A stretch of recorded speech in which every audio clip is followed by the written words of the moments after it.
views expressed on this program are those of the hosts, guests, and callers, and are not necessarily those of this station, its management, or other advertisers. You're listening to Transformation Talk Radio.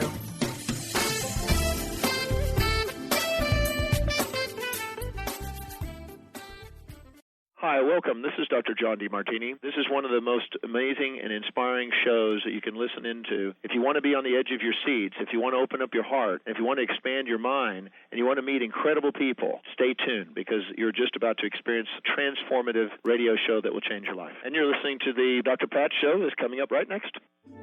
The following audio is via a Skype call. Welcome to the Dr. Pat Show. Talk radio to thrive by. Powerful, inspiring, and coming to you live, bringing you stories of people like you and me, busting through and living life full out. Get ready to dare to wonder what your life would be like if you knew you could not fail.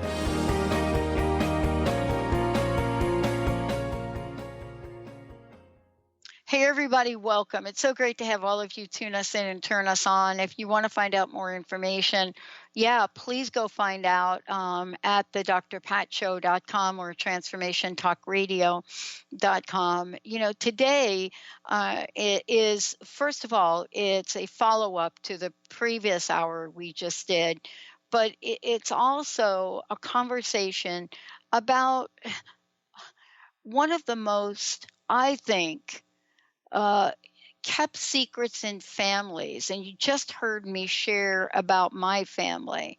But what is it that we can learn from those that have moved on? Today, Joseph Gallenberger joining me here today. It's actually Dr. Joseph Gallenberger, who's written a fabulous book. He's got some incredible CDs, and we're talking about Heaven is for Healing, a soul's journey after suicide.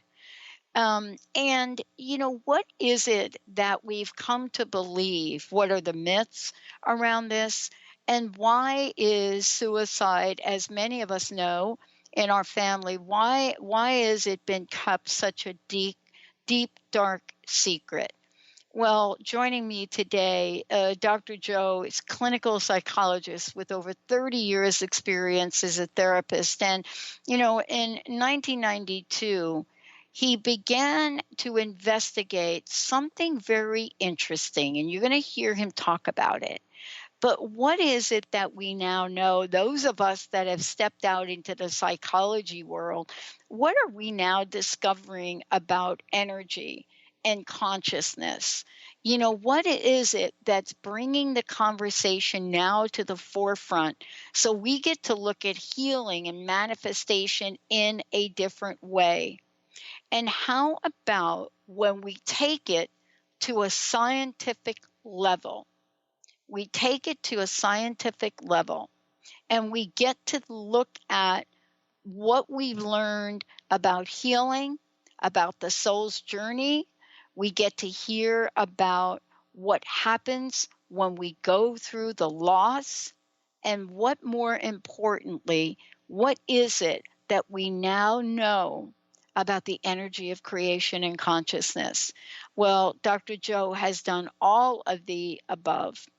And when we look at what he's done, when we understand what he studied, when we understand what he's bringing to the forefront, then we can have a sense of what's possible as well in our own lives. Dr. Gallenberge, it's great to have you here. Welcome to the show. Thank you, Pat, Dr. Pat. It's my pleasure to be on the show with you. And Dr. Gallenberge, rather. Yeah, I've had you on the show before, and I know we've talked before. But what I'm really struck by is the conversation that seems to be coming to the forefront in modern day and age. Maybe it's because the number of suicides are so high. Maybe it's because we're not keeping them a secret anymore. Certainly, my mother's death was a secret, and the only way I knew about it was my stepmom kept some letters from her to my dad. What is your journey? What has it been like for you? And what is it about the darkness of this that is calling you forth to shed a little light? I guess I'll start with the last part of the question. When my brother committed suicide, which is about 25 years ago now, I got the call from the police, and then I had to call my parents. And it was one of the harder calls I've made in my life, of course, to tell my mom and dad that their son had died. And my mom immediately, I could hear her start keening in grief. And besides losing her son, she had to face, in her religious belief as Catholic, that now his soul would be in hell for all eternity. That's that heavy dark side you were talking about. And as I looked in research for the book, it looks like even in Roman times, people's families would be put in prison, their property would be confiscated. That continued into the Middle Ages. I was down on a ghost tour in New Orleans, and the tour guide said when somebody suicided back, I think this is the 1700s in New Orleans, they would torture the body and eventually throw it to the alligators, so it would be able to be tormented by spirits for all eternity, since that was unconsecrated ground. Right. So we have this very, suicide can be a bad thing, which it is, but I think we can begin to give up this idea of all eternity. There's punishment and those kind of things after an act like that. Pat, suicide covers a big range from I have 2 weeks to live with terminal cancer pain to, unfortunately, this kind of, I think last week we had an 8-year-old commit suicide after he was bullied. So impulsive acts like that if the person just hung around for a couple months, things would look different, to more like my brother's case. I don't know about your mom, but he had been under grinding depression and physical pain and difficulty in life for decades before finally getting too tired to go on. So one thing we got to be careful is not to make blanket judgments, and probably not judge at all, because we don't know from Earth perspective what really was going on. Yeah. I mean, for me, I can certainly read a few letters that my mom left and have a better sense of it, but we don't know. We don't know. And, you take us on a journey in this book. You take us through years of storytelling. And at the same time, there are many, many people that don't have the backstories that they wish they had. But, the thing I loved about what you said, and I think it's really one of the most important things in this day and age, is let us please withhold judgment. Let us please, withhold what we think about what. To the point you made about the 8-year-old. I mean, we still had, a contingency of lawmakers in this country that didn't think bullying was a big thing, that basically we should just learn how to handle ourselves.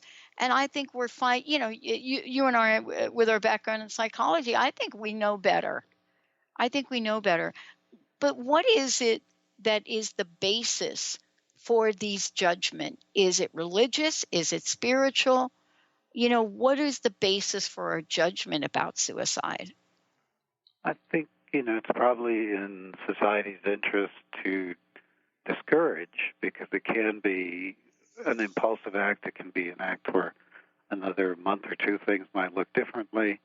But I want to really accent this judgment part, in that it seemed like my brother Pete came into this incarnation, if you will, not believing love exists, and he left knowing love was real.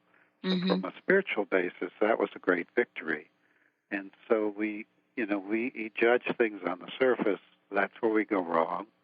And also, he felt, as many people when they commit suicide do, that he did not have much value left for other people. The world would be better off without him, if you will.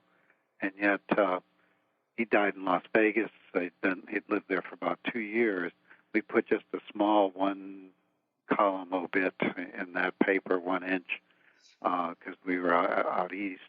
And people who were bank tellers and grocery store clerks sought us out and found us just to write letters about how much he meant to them. Yeah. So we don't, in our lives, really know what's going on at a deep spiritual level for a person, even sometimes for ourselves, what our own impact really is.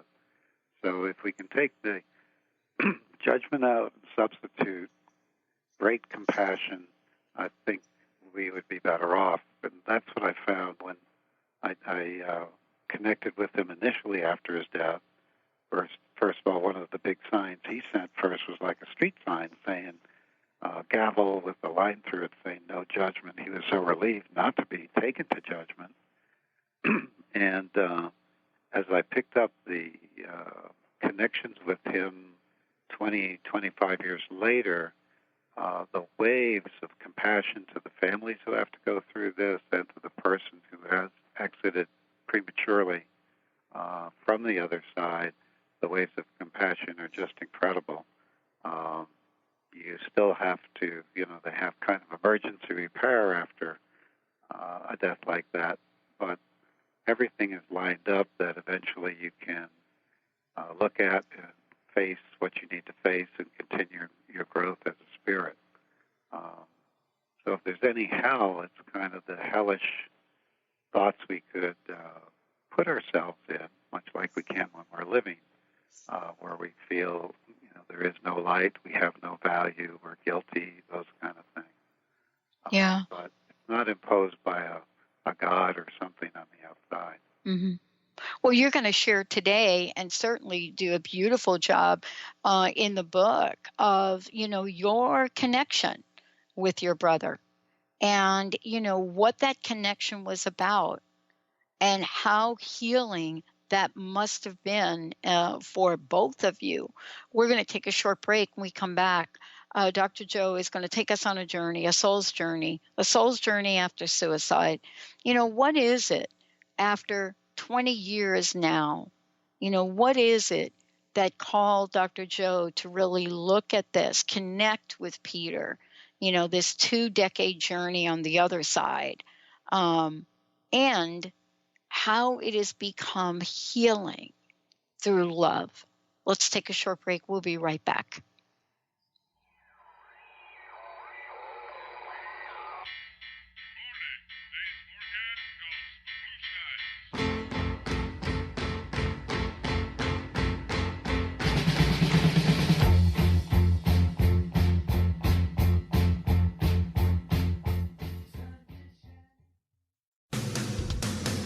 Transformation Talk Radio is dedicated to the education and awareness of Lyme disease. Hey, everybody. Welcome back to Lyme Talk Radio. I'm Dr. Pat, joined here by Dr. Nusheen Darvish. Dr. Pat Basili and Dr. Nusheen Darvish will be bringing the most innovative, groundbreaking information, research, treatment innovations, and stories from those it affects every day. I'm so excited to be talking about this. We have so much to share. Dr. Darvish and I are planning to do is connect the dots. People suffering with all sorts of chronic diseases, it's time. It is time for them to transform. Tune into Lyme Talk Radio and help keep our mission strong.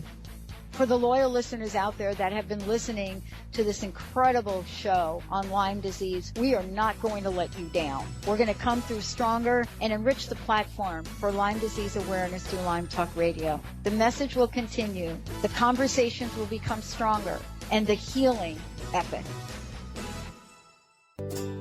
Treat the body and expand the soul on June 1st with Lynn Brown. Imagine 3 days in a hand-built log home nestled in the Cascade Mountain. Activate the collaboration between the body and spirit and allow the accelerated connection as one of the most powerful ways to light up your cells, honor the body's needs in this all-inclusive event. Visit lynnmbrown.com or call 206-931-7356. Introducing the Lucid Planet, a digital gathering place featuring cutting-edge, high-vibrational content that will empower and inspire you to become the greatest version of yourself. Visit the Lucid Planet today to stimulate your mind, body, and soul as you connect with a global community of like-minded people. The Lucid Planet is edited by renowned psychologist and author Dr. Kelly Neff, who is here to help you cope with anxiety, connect to your higher purpose, uncover your true passions, and live your dreams. Dr. Kelly's fresh, compassionate perspective emphasizes growth, transformation, healing, and thriving. Even in the face of adversity, say goodbye to bad news and low vibrational media for good and become part of the larger collective of people working together to navigate the global shift of consciousness and transform the world from within. Join the planet, the Lucid Planet. Visit thelucidplanet.com. Welcome home. Tune in to the Psychic Professors Show, The Voices of Spirit Radio, with international medium and spirit artist Dr. Susan Barnes on Transformational Talk Radio, featuring a variety of spiritual topics such as psychic art, spiritualism, EVP, psychic development, and mediumship. This hit call-in show provides listeners with breakthrough wisdom to enliven and enlighten their lives. Visit spiritartgallery.net for show days and times.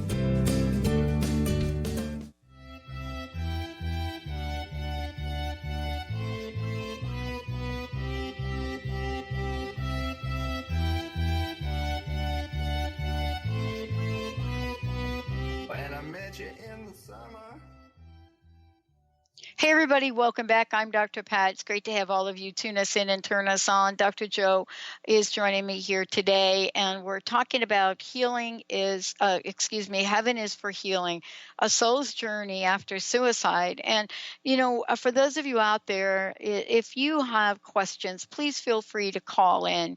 1-800-930-2819, 1-800-930-2819. In the book that you wrote, Dr. Joe, you do take us on this journey. And we get to walk with you every step of the way. And I was just commenting on one of the poems you had written in the book. But the start or the beginning, the beginning of your connection with your beloved brother Pete, right, who committed suicide. How do you make sense of that connection, and how do you explain it to people? Because generally we have so much stigma around those people that leave, and leave, especially with the notion of suicide, right? That connecting with them is not what we hear much about. But how did that happen for you? Well, this is occurring in the context, first of all, of very deep love for him, and besides being brothers, being best friends. And I think love pierces any veil, so you have that. Then I've worked for 25 years at the Monroe Institute, training workshops there, and they teach very deep meditative techniques that pretty much anybody can do and get into deep meditation within a half hour, even if they're not been skilled as a meditator or trained as a meditator. And that allowed some access that might be kind of unique to me. I'd also done out-of-body traveling and that kind of work. So when Pete died, initially, it was coincidentally after the first Monroe Institute program called Lifeline to deal with soul rescue. It was about 1 week after I'd been a participant in that. And that set me up pretty much to say, hey, let me go see if I could find him and see if we could be of help. Initially, other people helped a lot with that, because when you're in very deep grief, you're so agitated and your energy is so messed up, it's hard to meditate. But as I settled down, I knew some things. I knew that best to think of the person in their highest and finest, some essential quality of them, ask for contact, go clear the mind, get into your heart, and relax and open. And so doing that allowed, I think, some of the connections to be possible.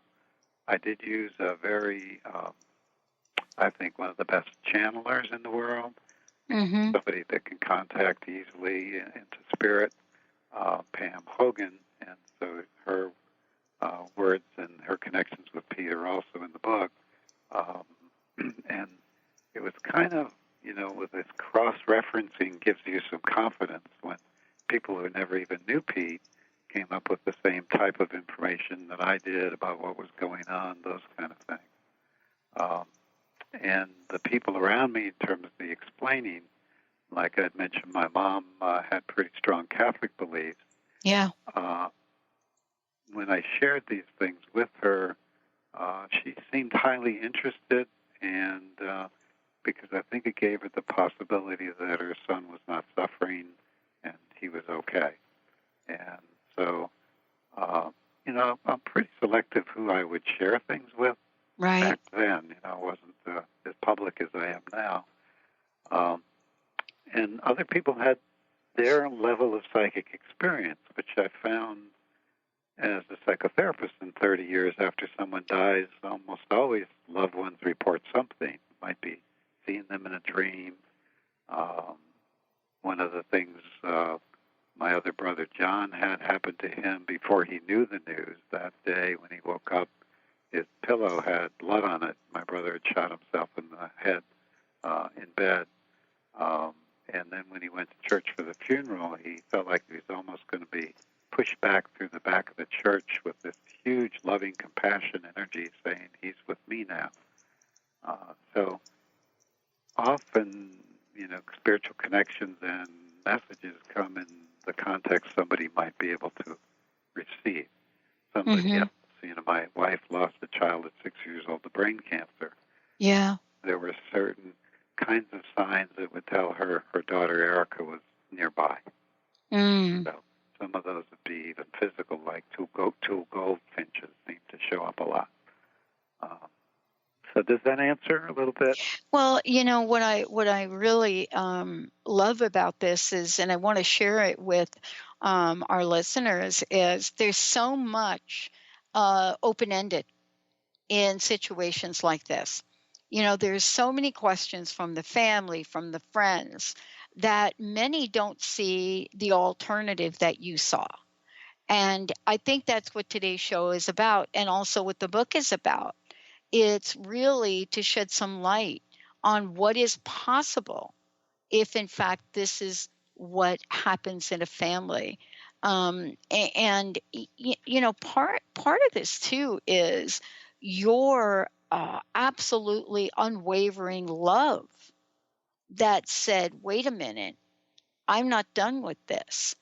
And, seeking out a way to connect, because that way of connecting and that connection you made, that became really the life changer, didn't it? Yes, it helped me a lot to process grief, though the grief is still very savage, and put me along on a journey that's taken the next couple decades of my life here to see why good people sometimes go off track and what is needed to have a good life and to manifest one.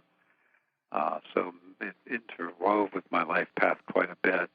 I think many people have the great love for a loved one who's passed, but they may not think contact's possible, or they may be concerned if they did, they would be tricked by the spirit world and be in touch with bad energies. Yeah. Or they may have all these different ideas. So their love might be there, but they're feeling a possibility that normal people, not some kind of big psychic wearing a turban, could have some pretty regular contact. That could be new to them. And yet the methods and technology we have now with meditation and almost the science of contact, the verifications we're getting of life after death, and perhaps even reincarnation later, are mounting dramatically. So, at University of Virginia, for example, the data bank, I think, is 4,000 or 5,000 cases of reincarnation, well documented. Yeah. So, and what you're aware of, yeah. help you. Well, I mean, the question one of the questions I want to ask you is, after you made the connection with your brother, many, many things happened. You talk about them in the book. But my question is, how did it change you in terms of what you started to question about life and death? though I had been raised Catholic, I had, I don't know, my word would be expanded my beliefs beyond the most narrow dogmatic parts of that. But even as a youngster, I had a lot of spontaneous oneness experiences and read a lot about Christian mystics and had more of a love-based religion rather than a judgment-based one. And felt like any God, as we are being taught, loves us like his own children.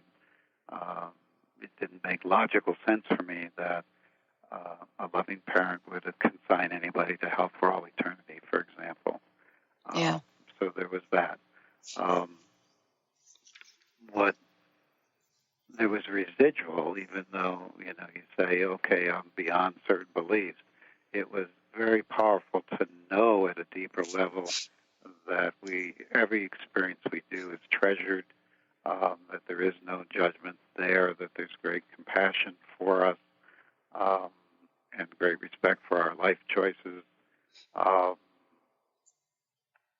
began to see the cost of fear, so now I have a sign on my door that says, "Fear is expensive, love is priceless, choose wisely," because it seemed to be fear was the main thing that clouded love, and that our natural state is to be very loving beings. So even if we look at right now, say, terrorist activity, I think the average was 6 people in the United States the last 10 years each year died in a terrorist attack by a foreign terrorist, and 400,000 died with medical mistakes in a year. And yet we're giving up our freedoms. We now can be taken away without arrest and put somewhere where our family doesn't know, with no legal representation, just because the fear is running so high that we might be attacked by a terrorist. And so it's really taught me the price of fear. I think for my brother, that's what finally did him in, was just fear of not being able to do any better, fear he wasn't deserving, fear that it would always be the same in terms of the suffering he was doing or experiencing. So, I guess, Dr. Pat, I used to meet fear with courage. You're supposed to stiff upper lip and get ready to do battle. Right. Now I melt fear with love, and it's a lot easier to do. Right. It is a lot easier, and yet at the same time, I mean, let's talk about this when we come back. Yet at the same time, there is this notion. I think in the book you wrote something, and here it is, and this was part of the channel. And you said, this is what was said: the power of the ego is most strong right before death. It attaches to those who are strongly involved with the dying person. It is these attachments on the passing of another that cause great distress for the survivors and the terrible sense of loss. And what I'm struck by, in reading that statement is how now in the world we are so involved and exposed in the media of what's happening all over the world that there are some, and many actually, you know this too, many that are very, very porous to life, porous to death. And, part of this is, as if I get this, in reading your book, it is that we develop these scars.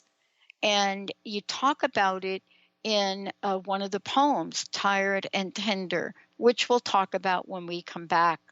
I would love for those of you out there and just tuning in, Heaven is for Healing, a Soul's Journey After Suicide. When we come back, more with Dr. Joe, more with the book, and we've got some gifts for those of you tuning in. We'll be right back.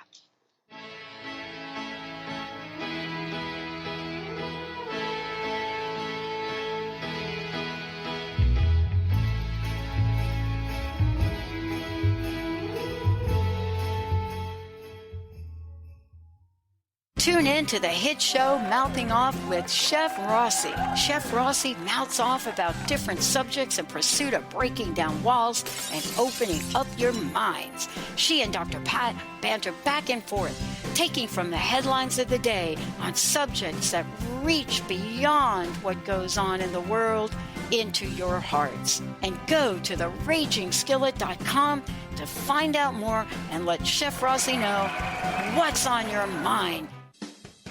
Wow. Hey, everyone. Welcome. Welcome to the Dr. Pat Show. This is Talk Radio to Thrive By. I'm telling you, I got to pinch myself some days, because when each of us gets called to do something that we so not thought was in our wheelhouse to do for a purpose that's so much greater than us, we get to show up and shine. If you would like to show up and shine on the Dr. Pat Show as a co-host or sponsor, send us an email to inspire@thedrpatshow.com.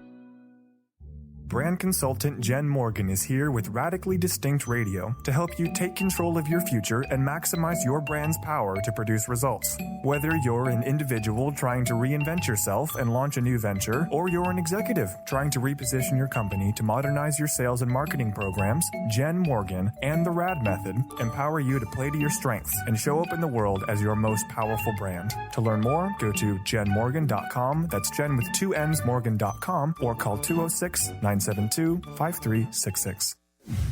The Earth is an ever-changing being. Goddess Light Shamanic Healer Bree Gibbs guides us through the ascending worlds, bringing forth knowledge and truth.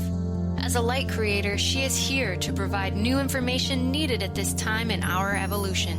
Join Bree as she shares messages from guides, spirits, ascended masters, goddesses, and others.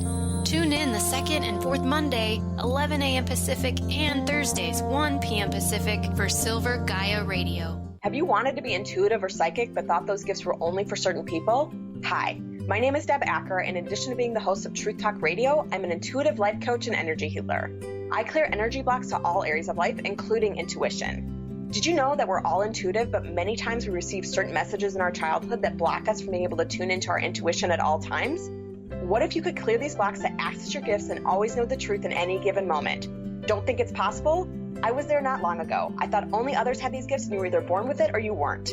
I now know we're all intuitive and you can clear the blocks that stop you from being able to access your intuition on all levels.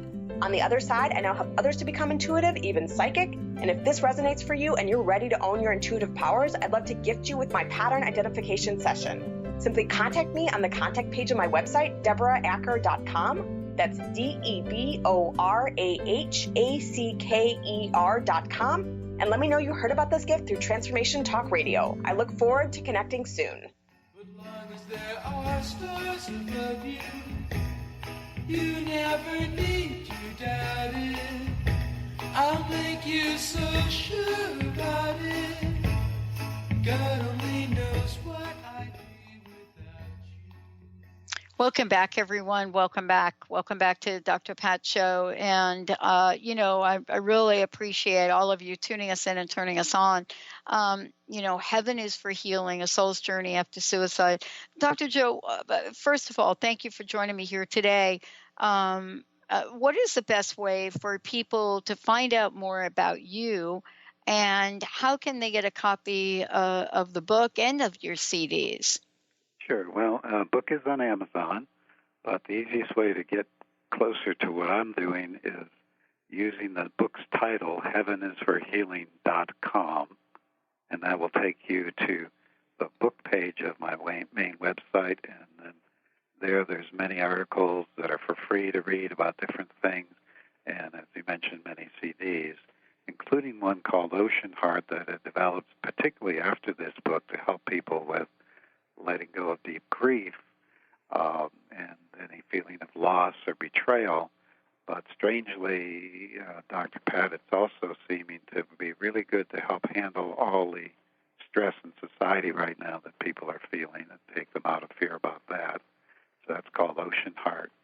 I do want to mention another number. This is the Suicide Prevention Hotline.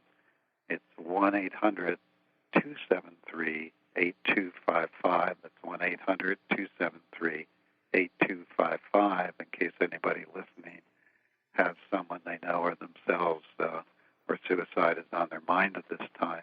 A call that number a couple times as a test. Each time somebody very compassionate, intelligent, and wise answered the phone on the first ring. So it's a good number. Awesome. Well, thank you. One of the things I didn't talk about, and I want to mention it, is throughout the book, you have written some very powerful poems. I believe they're very powerful. The one that I was touched by here is called Tired and Tender, and it was written January 20th, 1992. And the first verse, death leaves the living tired and tender. I was so struck by that, and yet at the same time, shouldn't it be like that? Shouldn't it be like that? And it's like, what would be the alternative to it? And I'm just kind of putting that out there, not that there is an alternative to it, but there's a finality to the way we look at death. That's not exactly what you're talking about here. You're giving us another alternative, aren't you? Yes, and again, at a human level, that tiredness and tenderness opens us up to the grieving process, and it's part of the grieving process, and it is totally appropriate, and it's not to be capsulized. You know, I mentioned my wife's experience with her child. Mm-hmm. Our society says grief should take about a year, and then you throw away the black cloak, and then you go on. Many different kinds of death may take much longer than that and still be within a very normal, good healing grief process. What we're looking for is just not to get stuck over and over in something like victim or anger, but see yourself moving along. And eventually the tiredness and the tenderness go away because we are strong creatures. But it can take a good bit longer than society would like to give you. And in suicide particularly, we touched on this just a little. There's so much woulda, coulda, shoulda, agonizing about how could things have been different if I did something different, etc. Did I love this person the way they needed to be loved? That in computer terms, your CPU, central processing unit, your brain is going overtime. Just like your computer, everything else slows down when it's processing too much information. So you have this hugely mental whirling around. And if you can move into the heart, that's where the healing can really progress rapidly. And yet the natural reaction in grief is to shut down and constrict so you won't be hurt again. And much of the loss we feel in isolation is because we've closed our heart off so we won't be hurt again. If we can open up to what I call your ocean heart and see your heart as a vast ocean of love, storms might be on the surface, but deep within there's some peace that's connected directly to God's source, if you will. If you can use that kind of an image, then you can ride. I've ridden through the death of both parents, my brother John, several others since my brother Pete's death, with much less of the tired tender that poem reflects. But it is a normal thing to feel. Yeah, the journey that you talk about in the book, I want to ask you about how this has become, for you and for your brother, how this has become a healing journey. What aspects of it that, maybe the listener who hasn't read the book is wondering, wait a minute, how is heaven for healing? Where's the healing journey in this? Especially if people are in sorrow. Yeah, well, sorrow can be part of the healing. Yeah. On his point of view, as he left and settled down and rested and what have you, then for the last 25 years, there's learning about how his life would have been with different choices, why he's being held in great compassion. He wanted to kind of come back into physical life, say, knowing what I know now, and they said, hey, why don't you just park yourself on the observation plane, they called it for a while, so he could see how other people handled the real difficulties in life. Then almost a classroom-like situation to learn how, almost on a biochemical basis, love works, masculine energy, feminine energy work, much learning, and then eventually beginning to meet with guides and counselors to plan a new life that would take his learning further. There, even one surprise for me is there was a possibility of lives that were not physical, or you have to have a physical body, but that you could have much experience, we might call like almost a vivid dream, where you could learn much as well without even coming back to the planet. So he's probably going to do that kind of an Olympic training to be in better shape to handle the high challenges that are here when he eventually came back. For me, I learned, as a therapist, I knew a lot, but deep inside I wanted to rescue people. And I learned that even with great love poured, there is a respect for the individual's choice that needs to be there, even if that choice involves something as horrific as suicide from our perspective. So I learned to move from a rescuer to an inspirer, if you will. Yeah. And I continued to get challenges with that. I could do it in my own life a little better than with clients, but if your own child is suffering, you really want to get in there and drive their car to a better place. And so that learning continues about how to be very lovingly present for another, but respect their choices as individuals. Yeah. So that's been healing for me. It's taken me out of the rescue role, which was actually probably would have burned me out as a therapist eventually, and given me great energy where I can respond in the world in a win-win way where I have much greater joy myself and still seem to be able to help quite a few people. Yeah. And, the journey continued in the book. I mean, one of the things I was struck by is one of the sessions that was done in December of 2015. And, I pulled a sentence from this, which I would love to talk to you about when we come back. And the sentence was, and emotions can be moved from one state to another by mental power. Now, that is interesting to talk about as well. Let's take a short break, everybody. We'll be right back. Dr. Joe, I'm Dr. Pat. Stay tuned. We'll be right back.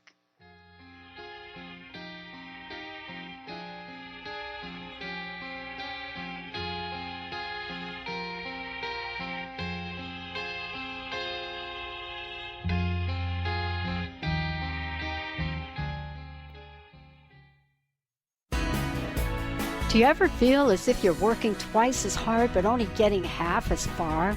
Are you trying to connect with your path in life and finding it elusive? Mainstream Metaphysics Radio is a weekly call-in show where we harness our connection with the universe and use what is in our power to affect change for optimal success and happiness. This hit show bridges the divide between what is and what we do not know. Eve, named one of the country's top psychics, also known as the MBA Psychic, invites you on this journey for this live call-in show with readings, featured guests, leaders, and visionaries in both business and spiritual callings. So join Eve Thursdays at 10 a.m. Pacific, 1 p.m. Eastern on transformationtalkradio.com as she takes metaphysics mainstream. For more information about Eve, visit elitetarot.com. That's elitetarot.com. Are you tired of being bloated and nauseous? Hi, I'm Mary Jane Mack. Did you know eating unhealthy foods eventually leads to an unhealthy digestive system? Did you know eating the most healthy, nutritious food doesn't necessarily result in a healthy body? The stomach must be healthy in order to properly digest, metabolize, and utilize even the best of nutrition. Without proper digestion from the stomach through the intestinal tract, the nutritious value is not absorbed, and the improperly digested food can be more toxic to your body than helpful. You can be doing all the right things and getting all the wrong results. In fact, other organs may also be interfering with your stomach's ability to digest. Contact us today for your appointment at 888-777-4232. That's 888-777-4232. Or visit us at maryjanemack.com. Thrive is what we experience when our mind, body, and soul operate as one. When we thrive, we excel on all levels. Thrive is the mindset that matters. It is essential to our being. Have you ever found yourself looking for the instruction manual on how to thrive? You'll find everything you need to help you feel strong, powerful, and peaceful in your own body. So don't waste any more time. Visit thrivebyjen.com today. Are you feeling stagnant or blocked in your love life, career, health, or finances? Experiencing difficulty focusing or setting and achieving goals? Tune in to Spiritual Diagnostics Radio with psychic visionary healers Carol Dorian and Justice Welling. Discover the cause and effect of unwanted patterns in life. Tune in every Tuesday at 12 p.m. Pacific on Transformation Talk Radio. For more information, visit spiritualdeed.com.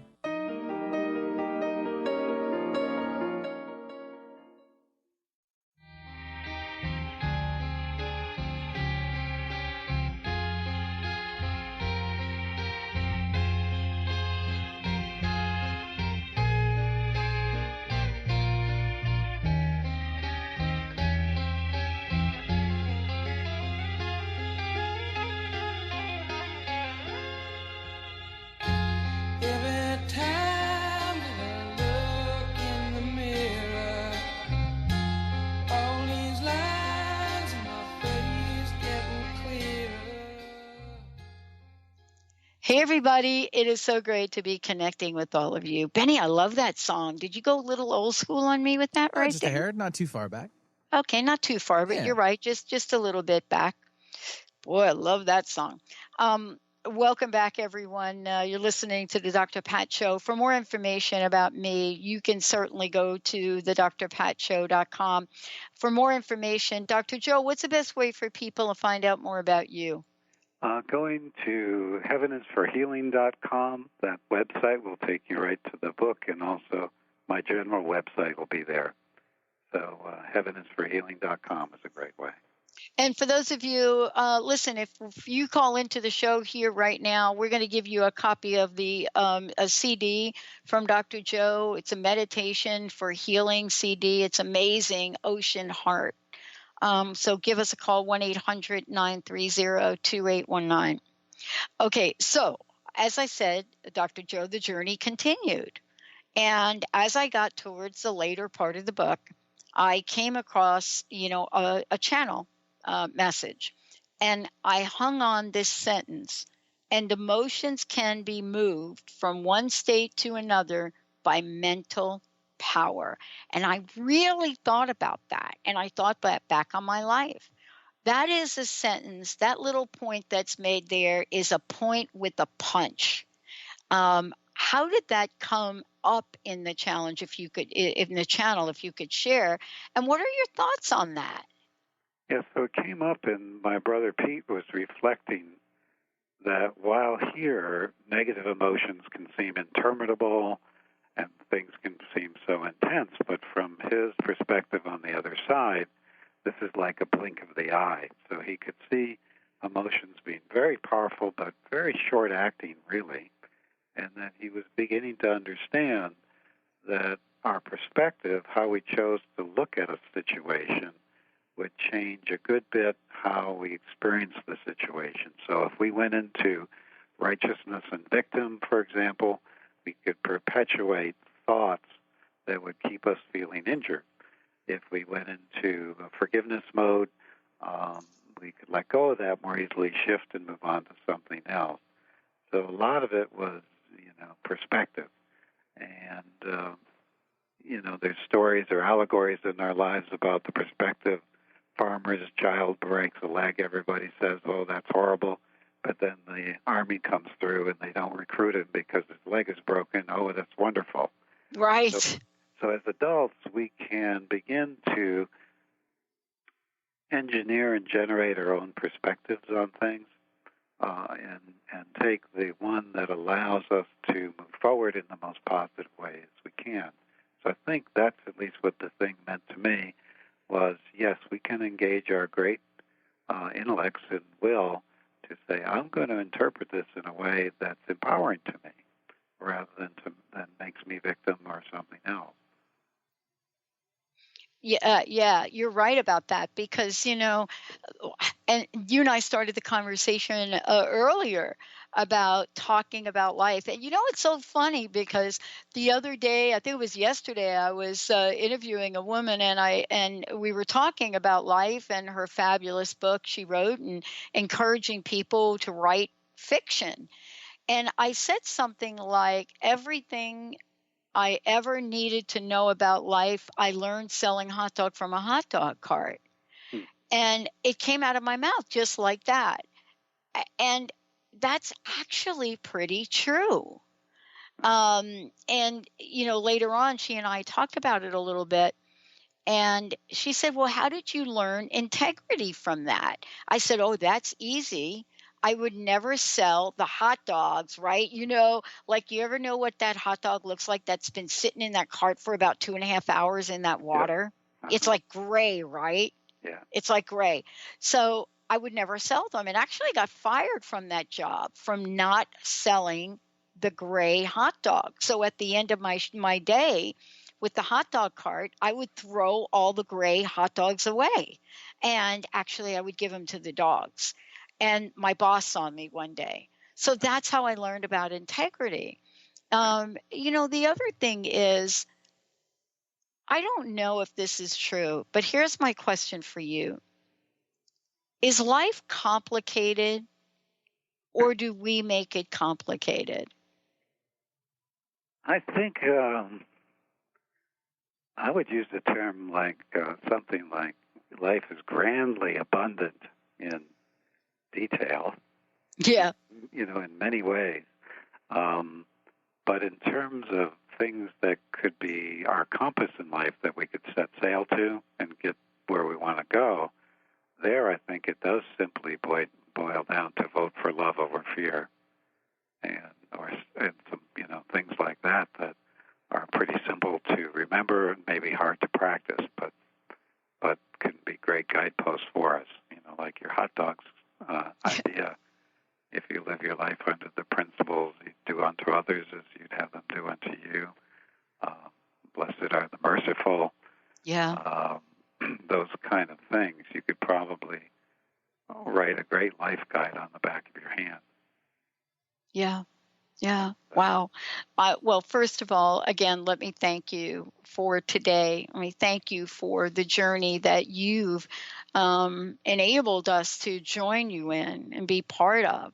There's so much wisdom in what's written here. I know we didn't even cover it all. I mean, there were so many things I had underlined in here, so many comments, so many things that were said by Pete.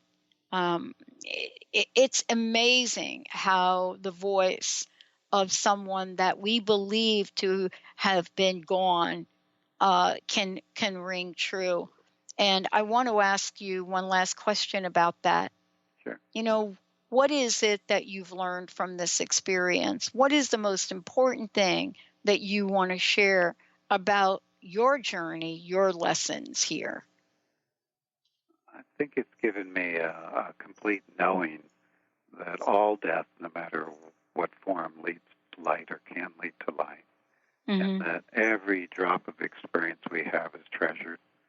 And that it's absolutely wonderful over there. And don't worry, we'll get there. So stay here, because when thought of the right way, with having the correct reaction to life here, even things we consider very painful here, there's such incredible beauty in learning and ability to love here that life on planet Earth is a great gift, even though it can be challenging.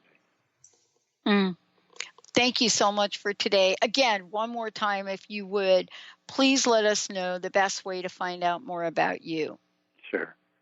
Going to heavenisforhealing.com will take you to the book, which all the books I sell are signed, and also all these other products like Ocean Heart CD that we've mentioned.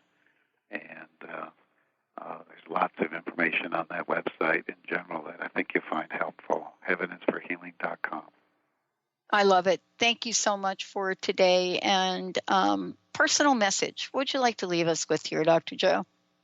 I hope everybody today opens their heart a little more, and maybe with that idea of ocean heart, can feel that doing so makes them stronger, not weaker.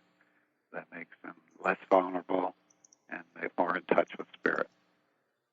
Oh, it's beautiful. Yeah. Thank you all for tuning us in, turning us on.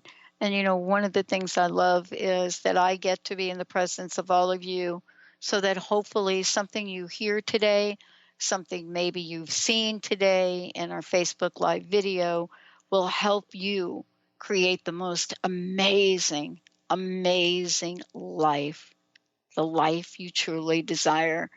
We'll see you next time.